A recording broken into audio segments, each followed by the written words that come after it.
Latest updates के लिए हमारे चैनल हलचल इंडिया को लाइक, शेयर एंड सब्सक्राइब कीजिए एंड यस, बेल आइकन को प्रेस करना मत भूलिए। नमस्कार, मैं हूं आपके साथ बर्निस कक्कर, आप देख रहे हैं हलचल इंडिया।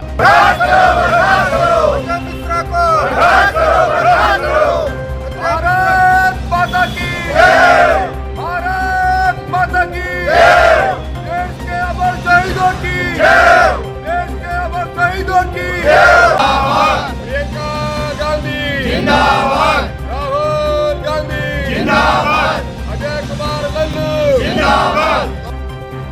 नगरपालिका परिषद हापुड़ स्थित गांधी पार्क में बीजेपी के मंत्री अजय मिश्रा टेनी को बर्खास्त करने की मांग को लेकर धरना प्रदर्शन किया। धरना शुरू होने से पहले आभा चौधरी ने धरना स्थल पर बनी महात्मा गांधी बापू की प्रतिमा की सफाई की, जहां काफी धूल जमी हुई थी। आभा चौधरी ने साफ सफाई करने के बाद बापू की प्रतिमा को माला पहनाई, जिसके बाद बापू के चरणों में फूल अर्पित किया। आज हापुड़ नगर पालिका धरना स्थल पर कांग्रेस का काफी बड़ा धरना प्रदर्शन है और उससे पहले यहाँ पर आभा चौधरी जी ने गांधी जी की प्रतिमा की सफाई की है और उन पर फूल चढ़ाकर माला चढ़ाई है। मैम, आज किस चीज को लेकर ये धरना प्रदर्शन है? ये एक मंत्री जी हैं, केंद्रीय मंत्री हमारी भाजपा सरकार में। तो कुछ दिन पहले लखीमपुर में एक शांति प्रदर्शन कर रहे थे लोग, तो इनके बेटे ने 4-5 लोगों को गाड़ी चढ़ाकर रोन दिया था।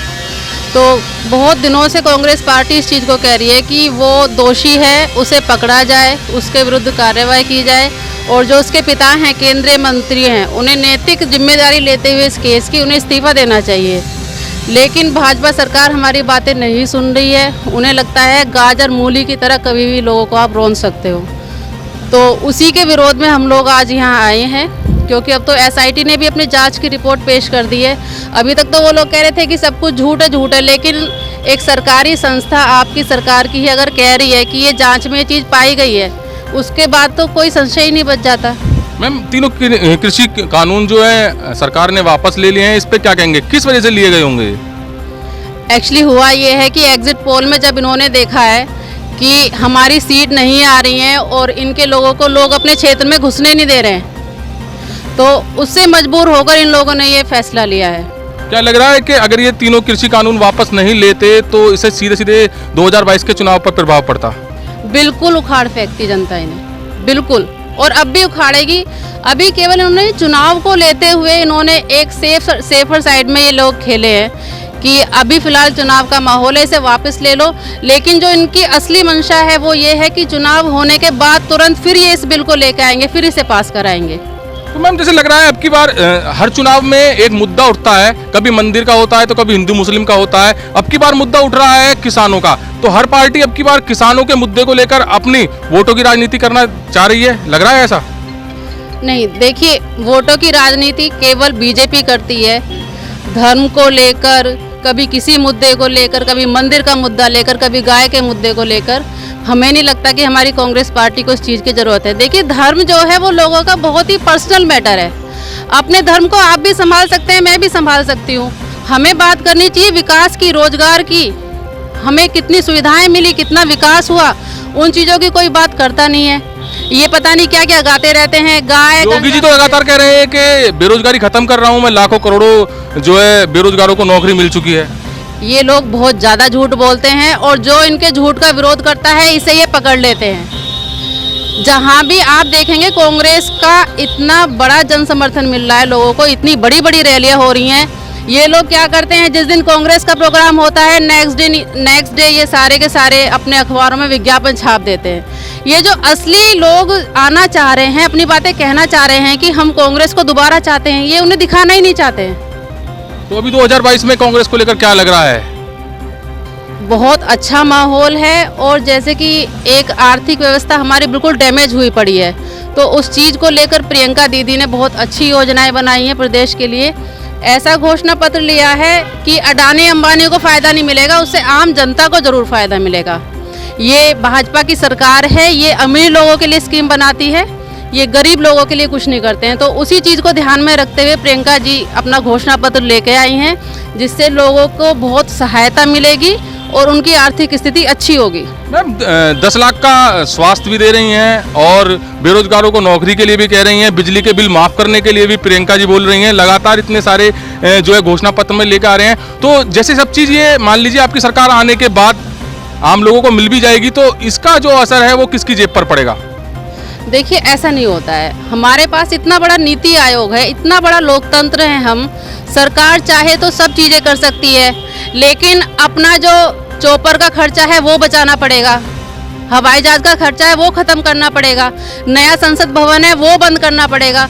जो लोगों की ज़रूरत की चीज़ें हैं उस पर काम करने की ज़रूरत है। जो पैसा उन चीज़ों में जनता का खर्च कर रहे हैं तो उसका असर तो जनता की जेब पे ही पड़ रहा है। मैम, बंद करके जो भी आप इन खर्चों की बात कर रहे हैं, सरकार किसी की भी आती है, सभी लोग हेलीकॉप्टर्स में भी घूमते हैं, चॉपर की बात कर रहे हैं वो भी यूज करते हैं, सभी चीज सरकार तो सभी जब चेंज होती हैं सभी चीजें यूज करती हैं। क्या ये कुछ खास बीजेपी के लिए है?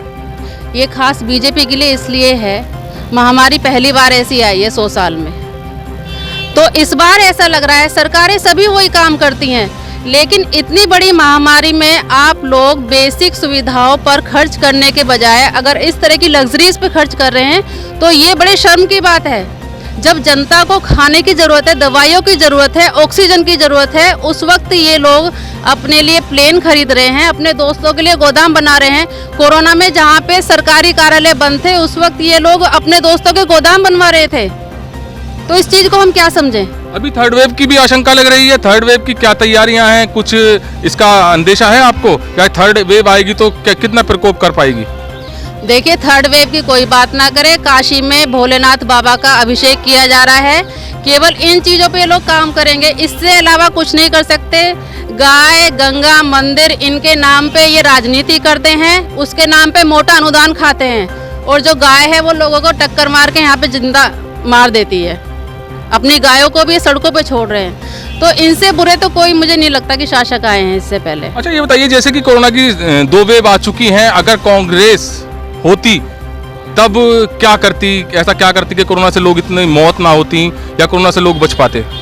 देखिए, कांग्रेस होती की बात नहीं थी, कांग्रेस थी और कांग्रेस ने प्रयास किया कोरोना में पूरा, लेकिन इन लोगों ने बिल्कुल कोऑपरेट नहीं किया। कांग्रेस बिना सत्ता के भी सक्षम थी कोरोना से लड़ने में। इन लोगों ने हमें बसों की व्यवस्था नहीं करने दी, इन लोगों ने हमारी रसोइयों को डिस्टर्ब किया, इन लोगों ने हमारे कार्यकर्ताओं को जेल में डाला। तो हमारी कांग्रेस जो है वो बिना सत्ता के भी सब कुछ करने में सक्षम। क्या गलती थी जेल में डाला गया था? जेल में ये लोग केवल ये चाह रहे थे कि भाई इनके कार्यकर्ता काम करेंगे तो लोगों के मन में सॉफ्ट कॉर्नर पैदा होगा कांग्रेस के लिए। केवल उस चीज़ को देखते हुए इन्होंने बस अंधाधुंध लोगों को जेल में डाल दिया।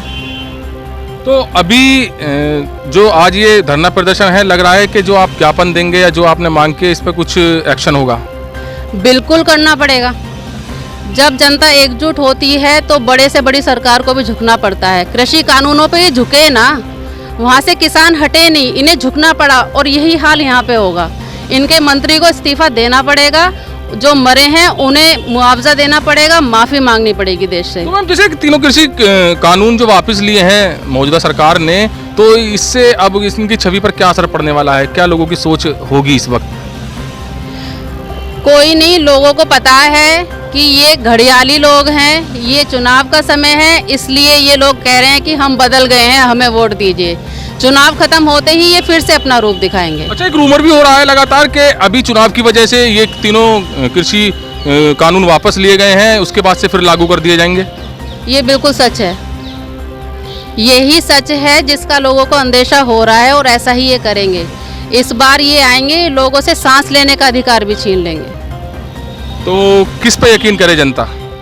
जनता को खुद पे यकीन करना चाहिए, जनता को अपने वोट पे यकीन करना चाहिए। नहीं मैम, जनता अपने वोट पे यकीन करेगी। देखिए, जनता उस वक्त अपना एक अधिकार है जनता के पास, केवल वोट डालना, मतदान, केवल एक ही अधिकार बाकी बच गया है। मगर जिस वक्त एक लोकल चेहरे को देखती है कि शायद ये हमारे जनपद का विकास कर दे या हमारी परेशानियों में काम आ जाए, मगर उस वक्त तो सबको दिखते हैं, सब आते हैं। आपने देखा है, पुराना डायलॉग है कि वोट मांगने के लिए हर नेता आ जाता है, मगर उसके बाद अपनी परेशानियों को लेकर कुछ नहीं हो पाता है उसका। तो उसमें जनता का क्या रोल रहता है और जनता का क्या गलती रहती है कि वो अपने वोट डालने के बाद भी उसको सुविधाएं नहीं मिलती? एक तो मुझे लगता है कि जनता फैसला लेने में थोड़ी जल्दबाजी कर देती है। नहीं मैम, हर बार कर देती है। कब से चलता हुआ रहा है वोटिंग, हर बार जल्दबाजी नहीं होती। मैं वही बात कह रही हूँ आपसे, 70 साल से उन्होंने देश को देखा है कि किस तरीके से कांग्रेस ने देश को संभाला है। जनहित की जो पॉलिसीज हैं वो केवल कांग्रेस ही कर सकती है, और कोई सरकार इन चीज़ों को नहीं कर सकती। देश चलाना केवल कांग्रेस को आता है। जनता को यकीन करना होगा और दोबारा से समर्थन दे के कांग्रेस को लाना होगा, तभी सारी समस्याएं दूर होंगी। वरना वो दिन दूर नहीं कि जैसे अब बहुत कम लोग मरे हैं, अब तो इस बार देखिएगा आप थर्ड वेव में कितने लोग मरेंगे। नहीं मैम, देखा जाता है कि जब कांग्रेस का राज था तब कहा जाता है कि कितने फौजी मरे थे, हमारे जवान मरे थे, मगर अब अटैक नहीं हो रहे हैं इतने। पाकिस्तान के किसी के भी अटैक नहीं हो रहे जब से नरेंद्र मोदी जी आए हैं। जनता खुद देख ले उस चीज़ को। तो जब भी चुनाव की बात आती है तो सेनाओं में कुछ ना कुछ हो जाता है, कोई पंगा हो जाता है, कहीं पे कोई ब्लास्ट हो जाएगा। तो ये तो इनकी सब कुछ प्लानिंग है। केवल कांग्रेस ही है जो लोगों के दुख दर्द को समझ सकती है। आभा चौधरी ने कहा, बीजेपी मंत्री के पुत्र द्वारा किसानों पर गाड़ी चढ़ाकर उनकी हत्या करने के साक्ष्य मिलने पर बीजेपी सरकार ने मंत्री पर कोई कार्रवाई नहीं की, जिस कारण कांग्रेस पार्टी इसकी भर्त्सना करती है। कांग्रेस ही कार्यकर्ताओं के भारत माता की जय और भाजपा मंत्री को बर्खास्त करो नगर पालिका धरना स्थल में गूंजे। इस धरने प्रदर्शन में पूर्व विधायक गजराज सिंह, अभिषेक गोयल, गौरव शर्मा सैकड़ों कार्यकर्ताओं के साथ धरना दिया। खबरों का सिलसिला जारी रहेगा, देखते रहिए हलचल इंडिया।